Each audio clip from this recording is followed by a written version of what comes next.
어느 대학교 수업이 시작되기 전에 일을 나누고자 합니다. 교실에서 학생들은 자유롭게 이야기를 나누고 있었습니다. 그때 마침 교실 앞문에서 백발의 60세 어르신이 등장했습니다.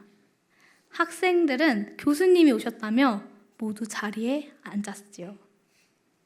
하지만 교수님인 줄 알았던 그분은 강단을 지나쳐서 학생들 자리에 앉았습니다. 이게 무슨 일인지 예상이 가십니까? 그러자 대학생들은 이렇게 말했습니다. 아, 학생이신가 봐. 그리고 우리의 머릿속에는 유명한 광고 카피 문구가 스쳐 지나가는 듯 합니다. 나이는 숫자에 불과하다. 이 카피 문구는 많은 사람들에게 나이가 많아도 배울 수 있고 일할 수 있다는 희망을 주었습니다. 하지만 여러분들도 잘 아시다시피 익숙한 일상에서 벗어나 새로운 일을 시작하고 또 도전한다는 것은 결코 쉬운 일이 아닙니다.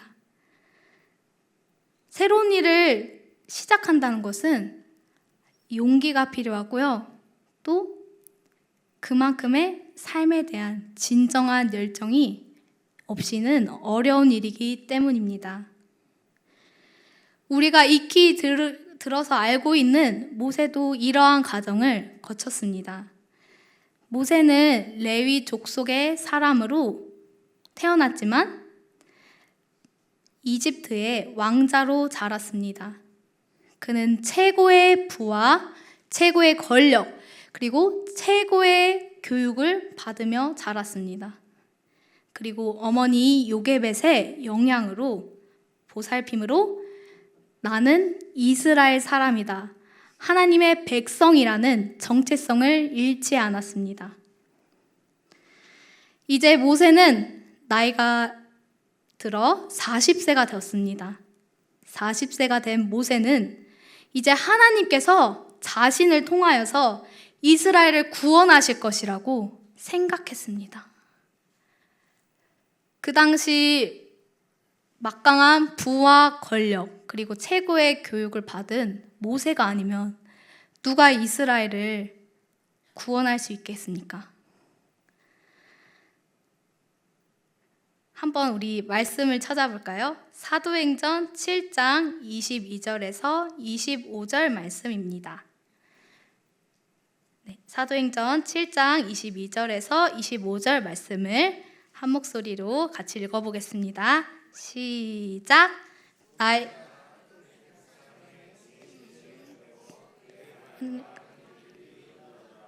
나이가 40이 되매 그의 형제 이스라엘 자손을 돌볼 생각이 나더니 한 사람이 원통한 일을 당함을 보고 보호하여 압제받는 자를 위하여 원수를 갚아 애굽 사람을 쳐 죽이니라.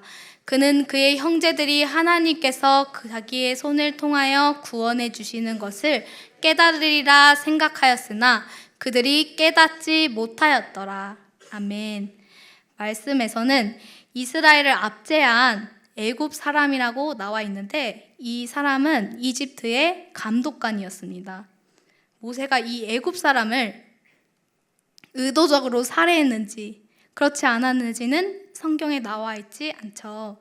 하지만 결과가 어떠하든지 모세는 이스라엘 형제들이 자신을 지지해 줄 거라고 생각했습니다. 아, 하나님께서 모세를 통해 우리 이스라엘 자손들을 이집트에서 구원해 주실 건가 봐 하고 말입니다. 하지만 결과는 어떠했지요? 하나님이 이를 허락하지 않으셨습니다. 출애굽기 2장 14절 말씀을 함께 읽어보도록 하겠습니다. 출애굽기 2장 14절 말씀입니다. 시작! 그가 이르되 누가 너를 우리를 다스리는 자와 재판관으로 삼았느냐? 내가 애굽 사람을 죽인 것처럼 나도 죽이려느냐? 모세가 두려워하여 이르되 일이 탈로 되었도다. 아멘. 만약 이스라엘 형제들이 모세의 마음을 알았더라면 그들은 어떻게 반응을 했을까요? 모세의 범죄를 감추어 줬을 것입니다. 그리고 출애굽의 뜻이 있는 형제들이 모여서 우리는 하나님의 백성인데 우리가 언제까지 애굽의 종처럼 살아야 합니까? 하면서 모세의 출애굽 사역을 함께 도왔을 것입니다. 그러나 현실은 모세의 기대와는 전혀 달랐습니다. 형제들은 모세의 범행을 비난하였고 이집트 왕 바로는 모세를 죽이고자 그를 찾기 시작했습니다. 자신의 범행을 들킨 모세는 너무나도 두려웠습니다. 그래서 미디안으로 도망쳤죠. 창창한 40세의 나이에 모세는 그곳에서 미디안에서 자신의 꿈을 잊었습니다. 그리고 그 여생을 양치는 목자로 살았죠. 그렇게 살아가고 있는데 갑자기 하나님께서 모세를 부르시는 것입니다. 출애굽기 3장 9절에서 10절 말씀을 제가 읽어드리겠습니다. 이제 가라, 이스라엘 자손의 부르짖음이 내게 달하고 애굽 사람이 그들을 괴롭히는 학대도 내가 보았나니 이제 내가 너를 바로에게 보내어 너에게 내 백성 이스라엘 자손을 애굽에서 인도하여 내게 하리라. 아멘. 여러분, 그 당시 사람들의 평균 수명이 몇 세였는지 아십니까? 바로 70세였습니다.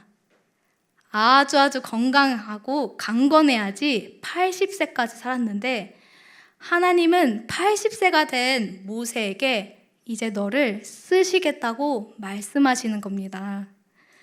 젊은 날에 꿈꿔왔던 출애굽의 사명을 이제 허락하시겠다고 말씀하시는 겁니다. 그렇다면 모세는 이 말을 듣고 가장 먼저 어떤 생각이 들었을까요? 모세는 젊었을 때 그 모세가 아닙니다. 이제 왕자도 아니고요. 그에게는 권력도 없고 젊음 또한 없습니다. 평생을 양치는 목자로 살았습니다. 이제 모세는 자신이 점점 없어집니다. 그럼 모세에게 하나님께서는 내가 너와 함께 하겠다고 말씀하십니다. 출애굽기 3장 12절 말씀을 우리 같이 읽어보겠습니다. 시작. 하나님이 이르시되 내가 반드시 너와 함께 있으리라. 내가 그 백성을 애굽에서 인도하여 낸 후에야 너희가 이 산에서 하나님을 섬기리니 이것이 내가 너를 보낸 증거니라. 아멘. 하나님께서 함께 하시겠다고 모세에게 이렇게 말씀하고 계십니다. 그럼에도 모세는 근심이 되었습니다. 젊은 날의 모세는 이스라엘 형제들에게 외면을 받았기 때문이죠. 이번에도 그런 일이 일어날까봐 너무너무 두려웠습니다. 그러자 하나님께서 그들에게 3가지 표적을 보고 그들이 믿을 것이라고 모세를 안심시킵니다. 모세가 다시 걱정이 들었습니다. 오, 주여, 나는 입이 뻣뻣하고 혀가 둔한 사람입니다. 하나님께서 그에게 그의 입에 함께 있어서 그에게 할 말을 주시겠다고 다시 말씀하셨습니다. 하지만 모세는 안심이 되지 않았습니다. 보낼 만한 사람을 보내시옵소서. 그 말에 하나님께서는 그의 형 아론과 함께 사명을 감당하게 하십니다. 결국 모세는 아론과 함께 가서 이스라엘 자손 모든 장로들을 모으고 하나님의 모든 말씀을 전하였습니다. 그리고 그들 앞에서 하나님께서 말씀하신 대로 그들에게 보여주면 믿을 것이라고 말씀하신 이적을 행하였죠. 이제 하나님께서 동행하시는 모세의 여정이 시작되었습니다. 하나님은 이스라엘 자손을 구원하시려고 40년간 모세를 통해 일하셨습니다. 성경에서는 그러면 이 40년간의 모세의 여정을 어떻게 평가했는지 같이 한번 살펴보길 원합니다. 성경에서의 모세의 평가는 첫 번째, 그는 땅 위에 있는 모든 사람보다 더 온유한 사람이었습니다. 모세는 사사로운 자기 주장이나 감정에 휩쓸리지 않았습니다. 그의 온유함의 비결은 그가 오직 하나님 뜻에 겸손히 순종하는 것이었습니다. 모든 일을 하나님께 먼저 물어보았고, 하나님이 뜻이 여기 있다 하면 여기에 순종하고, 하나님의 뜻이 저기에 있다고 하면 저기에 순종하였습니다. 두 번째, 그는 하나님의 신실한 종이었습니다. 히브리서 3장 5절은 또한 모세는 장래에 말할 것을 증언하기 위하여 하나님의 온 집에 종으로서 신실하였고 라고 기록되었으며, 심지어 모세는 하나님과 직접 대면하고 말하고 대화했습니다. 민수기 12장 8절에는 하나님께서 모세와 대면하여 명백히 말하고 은밀한 말로 하지 않으셨다고 기록되어 있습니다. 이는 모세가 다른 선지자들과 달리 하나님과 가장 친밀한 관계를 맺었음을 보여주는 대목입니다. 80세가 되어서야 부르심을 받은 모세의 이야기는 우리에게 중요한 진리를 깨우쳐 줍니다. 그것은 무엇입니까? 하나님의 시간표는 세상의 시간표와 다르다는 것입니다. 세상은 나이, 경험, 스펙 등의 기준으로 우리를 평가하지만 하나님은 우리가 가장 연약하고 우리 생각에는 보잘것없어 보이는 순간에 찾아오셔서 그분의 위대한 계획을 시작하시려 합니다. 모세는 반평생을 양치기 목자로 살면서 자신이 이룬 것이 아무것도 없다고 생각했을 것입니다. 그러나 하나님은 그 40년 미디안 생활을 훈련의 시간으로 사용하셨습니다. 하나님의 사역을 동참하기를 결심하고 고민하고 망설였던 시간, 그리고 지금의 어려움까지도 하나님께서는 우리의 소명행을 위한 소중한 준비 과정으로 보고 계실 줄을 믿습니다. 아멘. 모세가 떨기나무 앞에서 하나님을 만났을 때 그의 삶은 완전히 달라졌습니다. 그래서 하나님의 사역에 동참하기 위해서는 우리의 태도도 달라야 합니다.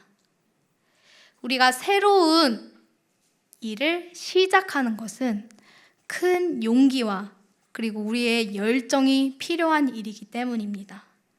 그래서 하나님의 사역에 동참하기 위한 우리의 태도 3가지를 나누고자 합니다. 하나님의 사역에 동참하기 위한 우리의 태도 3가지입니다. 첫 번째, 시선을 옮기십시오. 내가 가진 조건이나 부족함에 시선을 고정하지 마십시오. 모세처럼 나는 말을 잘 하지 못합니다 라고 말하기보다 하나님께서 나를 부르신다는 사실에 집중해야 합니다. 세상의 기준이 아닌 하나님의 부르심에 따라 사는 용기로 살아내십시오. 두 번째는 하나님의 뜻에 순종하는 것입니다. 순종으로 나아가십시오. 나는 이미 늦었다고 하는 생각은 가감히 버리시길 바랍니다. 모세는 80세에 시작했지만 하나님의 말씀에 순종하여 그 위대한 출애굽의 역사를 이끌었습니다. 지금 여러분이 서 있는 바로 그 자리에서 하나님이 주신 작은 부르심에 순종하는 작은 한 걸음을 내디디십시오. 그것이 바로 하나님의 뜻이 이루어지는 시작점인 것입니다. 마지막 세 번째는 하나님의 동역자로 사는 것입니다. 모세가 위대한 지도자가 된 것은 그가 유능했기 때문이 아닙니다. 그가 최고의 교육을 받았을지 몰라도 40년 동안은 양치기 목자로 살았습니다. 목자로 살 동안 어느 사람들과 대화라도 많이 나눠봤을까요? 그가 다른 사람을 이끌 그런 기회가 있었을 것 같습니까? 전혀 아닙니다.